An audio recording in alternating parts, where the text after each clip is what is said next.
be done a little differently. I'm going to be talking about eating and swallowing, but I'm going to do it through a screen recording because I want to fit all the information in. So first off, interventions, specifically rehab techniques, oral motor exercises. You want to do oral motor exercises if they have some type of dysphagia or eating or swallowing disorder in order to improve strength, function, coordination, specifically of the different muscles in the face, tongue, and jaw. One of which is an effortful swallow and different types of maneuvers. I'm not going to go over specifically how to do the maneuvers. I think it's just helpful to, if you see them on the test, to recognize that that is an option. Mendelssohn, Masako maneuver, and shaker head lift. Of course, range of motion exercises are helpful. Bolus control exercises, vocal cord adduction and laryngeal elevation exercises. You can even use a neuromuscular e-stim to try to help activate those facial muscles. Exercises to improve pharyngeal pressure, improve motor control through normalization of tone, facilitation of quality of movement, and strengthening of oral musculature. So if you notice that they have high tone or low tone, trying to get the tone under control if you're able to will really help facilitate improved eating and swallowing. All right, so those are ways that those are rehabilitation techniques, which means through these you can physiologically improve someone's ability to engage in eating and swallowing. Compensatory techniques are more so things that you can teach the person how to do to make it safer and easier for them to engage in the act of eating and swallowing. So it's not necessarily going to fix anything physiologically, but it's going to assist with the occupation of eating. First one, increase swallow safety and decrease symptoms. Oh, that's just saying what it is, what I just said, but doesn't change the physiology. All right, so first off, we're going to talk about improving oral sensory awareness. One way is to use a spoon and apply downward pressure when you're giving food. So as you put the spoon in the person's mouth, apply pressure down on the tongue. And this is helpful with someone who has tongue thrust. So if they're got high tone and they're sticking their tongue out of their mouth, you'll see this a lot with individuals who have cerebral palsy. That downward pressure on the tongue will help with that. Also using a cold bolus. So the bolus is just pretty much a ball of food. You can also use cold liquids if they can tolerate having a liquid. What the cold sensation does, it actually increases the sensitivity. So you'd use cold food or liquid for someone who has poor lip closure. So if, food is constantly falling out of their mouth or they're drooling because they can't keep their lips closed, the cold food or liquid can kind of activate a little bit more and make them a little more aware of where that food or water is. For someone who has tongue retraction, which means the tongue goes backwards, or slow oral transit, which is how long it takes for the food to pretty much go through the process, you can use cold or hot, but not warm. So cold or hot foods, not warm foods. And then for someone who has poor sensation, you'd want to alternate between cold and hot foods. So it's kind of like activating their mouth in that way by alternating between two different extreme sensations. You could use a sour bolus. A larger bolus might be helpful for someone who has poor oral sensory awareness. A bolus that requires a lot of chewing. Thermal tactile stimulation. So pretty much what this is a tactile stimulus is provided to the anterior, oh goodness, lovely words, fusial, arch, using a cold object prior to presentation of bolus. So pretty much provide tactile stimulation with something that's cold prior to putting food in their mouth. So again, trying to wake up the food with tactile plus that cold. So kind of combination together. All right, down here for coughing after a swallow. So if you have a person that after they swallow, they're constantly coughing, what you can do is alternate the presentation of liquids, which stage 2 and stage 3 solids, which we're going to go over all the stages down in a little bit.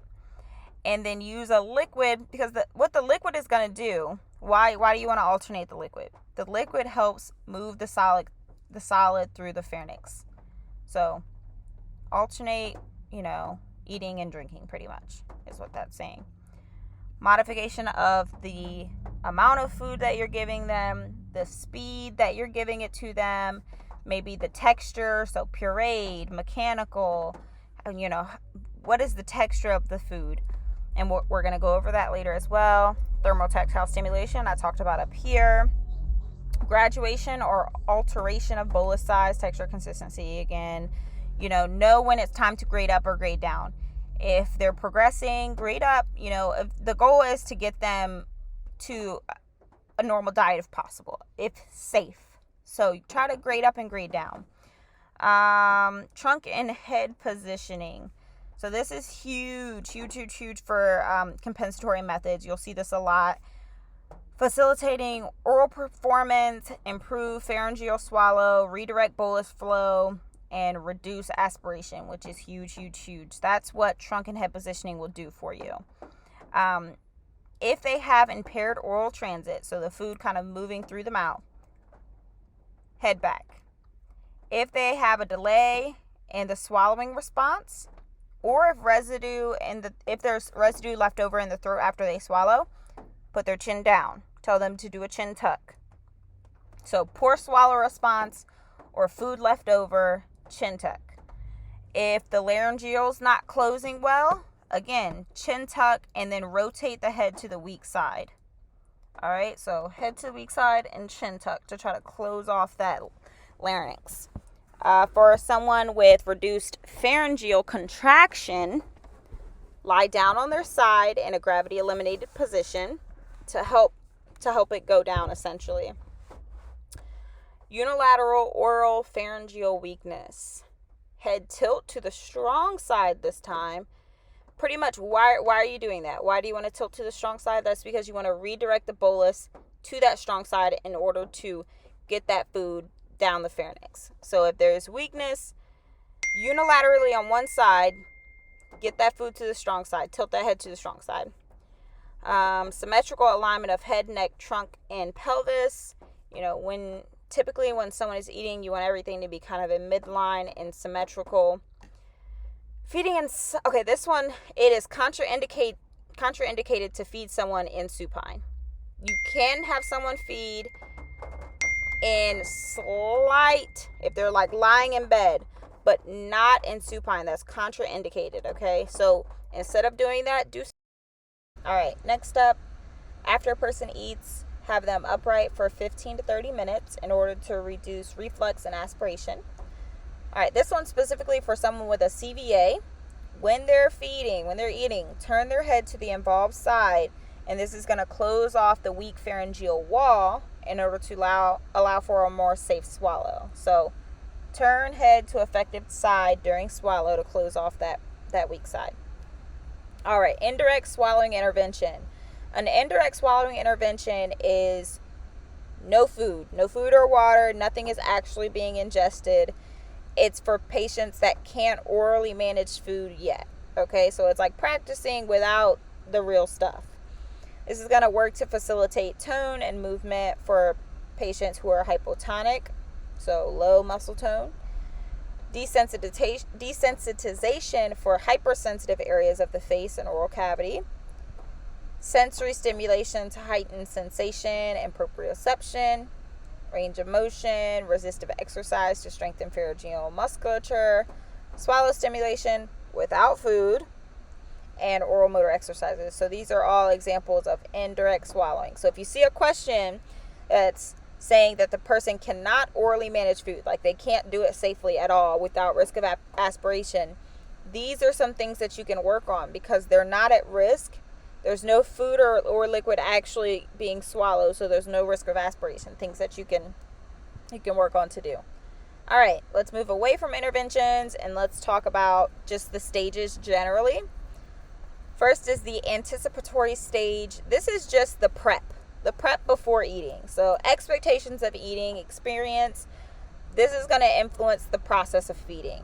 This includes maybe the environment, social aspects, sensory qualities of the food, how hungry is the person, how motivated are they to eat, All of these things are going to impact how the person is going to perform. All right, now moving into actual food going to the mouth. Oral preparatory phase. This is food mastication or chewing. Manipulation by the cheeks, the lips, the tongue, in order to form a bolus, which, like I said, is just pretty much a ball of food. You'll get rotary jaw movements. And then I just put a note here, developmentally, just to throw a little peds in there too. Rotary jaw movements develop by 12 months typically.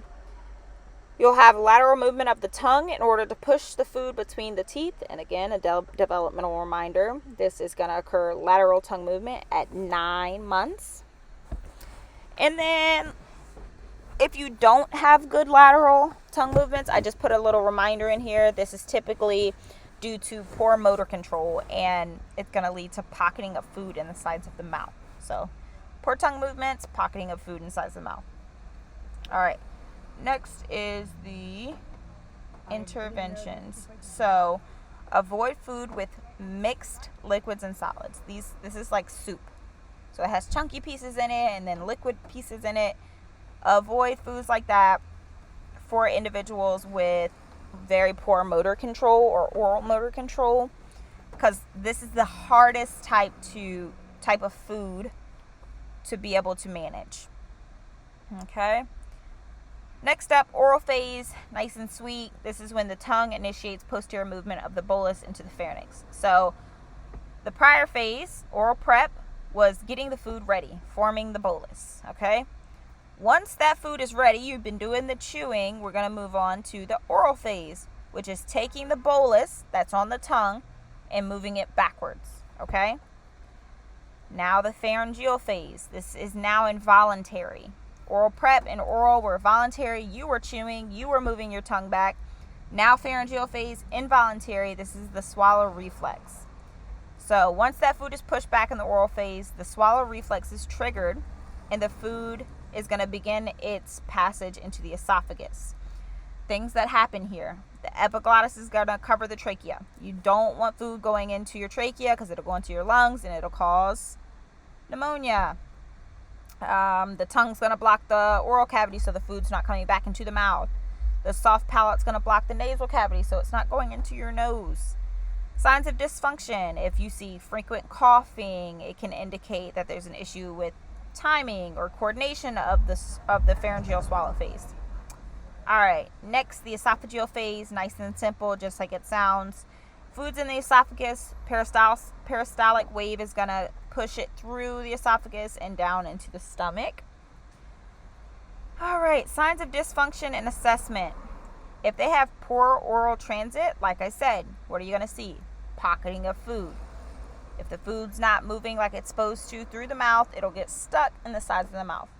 If they have oral motor deficits, you'll see problems with chewing, shaping, and moving a bolus. Okay, so they can't effectively chew, so they're not able to form that bolus or move it the way that it's supposed to be down onto the tongue and into the pharynx. Poor oral sensation, you might see some drooling, food on the lips, or food falling out of the mouth and the person doesn't even know. In order to assess oral sensation, so in order to look for this, you're going to have the person's vision occluded, and you're going to touch different areas of the face and ask the person to point to where you've touched. And if they can't point to, for whatever reason, they have motor deficits, they can maybe nod. So like, did I touch you? Yes or no? Nod. Okay. You also might want to test hot and cold discrimination on the face. So using like a cold object on the face and a warm object on the face and see if they can discriminate which one they felt. You're going to want to assess facial musculature to determine movement, strength, and tone. All right. How are you going to do this? How do you test the muscles? It's kind of just like manual muscle testing that you do on like the upper extremities, but it's done on the face. Okay. So facial expressions, lifting and lowering their eyebrows. Pretty much for this one, you're going to put your finger above their eyebrows, ask them to lift, you push down, vice versa. Okay. Sucking in their cheeks, you're going to pull and push in the opposite direction. For lip control, ask them to smile, apply resistance. It goes for all of these. Manual muscle testing, resistance. Pucker their lips, puff their cheeks for jaw control, opening and closing of the mouth, pushing their bottom teeth forward, or moving their jaw from side to side. Okay? So that's how you do manual muscle testing on the face. If you want to assess intraoral functioning, so like tongue functioning, for instance, you want to look at the up and down movements of the tongue. So we already talked about lateral movements of the tongue earlier, and I'll come back if I can find it. Lateral movements of the tongue. I know we talked about it. Oh, here we go. Right here, develop at 9 months. Remember? Lateral movements of the tongue.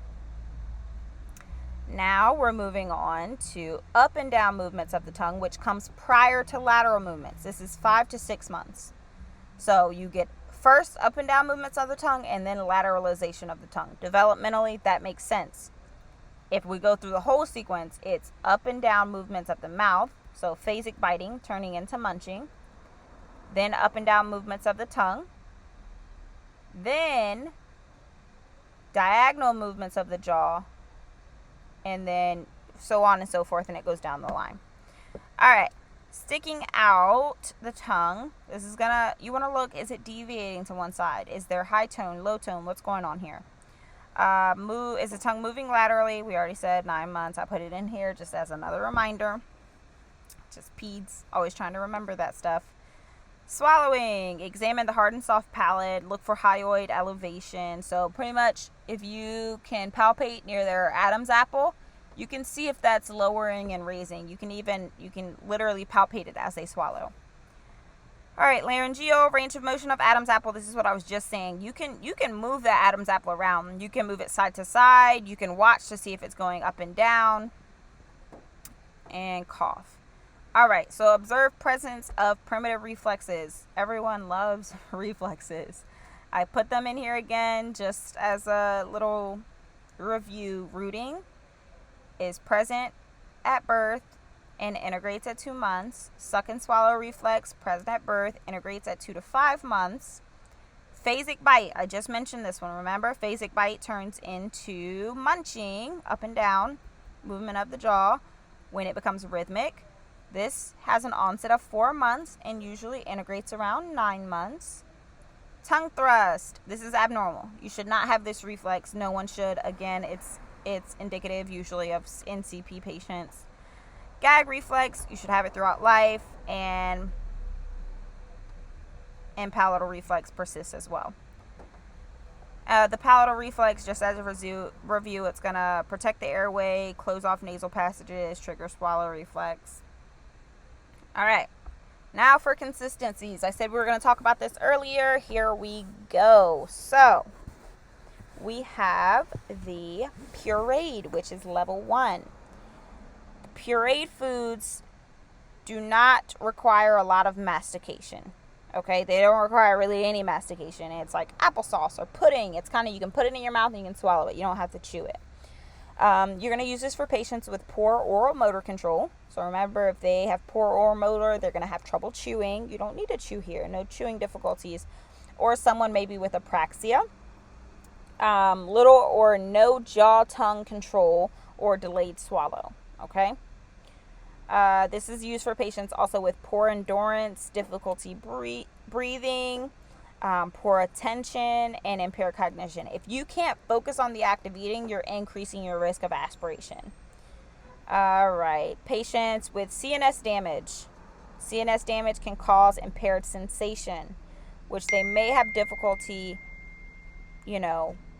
managing pureed foods because pureed food doesn't stay in a bolus. So if you have CNS damage and you have impaired sensation, it's harder to kind of keep track of that bolus if it's kind of all apart. So just be mindful of that.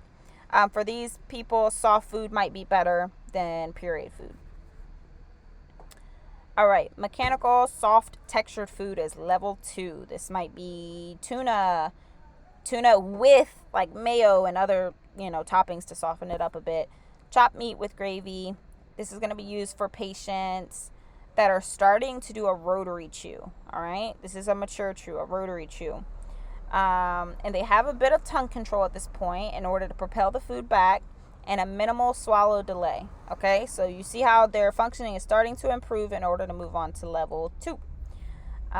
This is used for patients with motor and sensory loss because it decreases the risk of aspiration. We were just talking about this prior. CNS damage. Pureed might not be the best for them if they have super impaired sensation.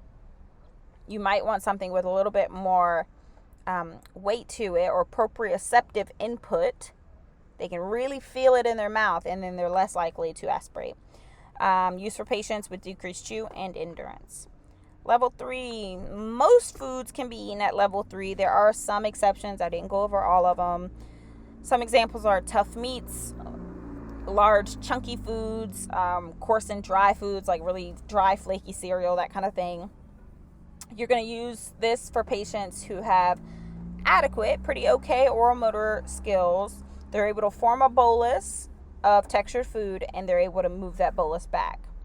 Minimal jaw, tongue control issues, mildly delayed, but intact swallowing. Okay? At this level 3, really, they should be able to swallow pretty okay, and then when they get tired, you'd see some dysfunction. Okay, so that's pretty much the difference between the level 2 and level 3 when we're talking about the delay in swallowing. All right, so that was food. Now this is liquid. Thin liquid is like water, coffee, tea, any of that juice.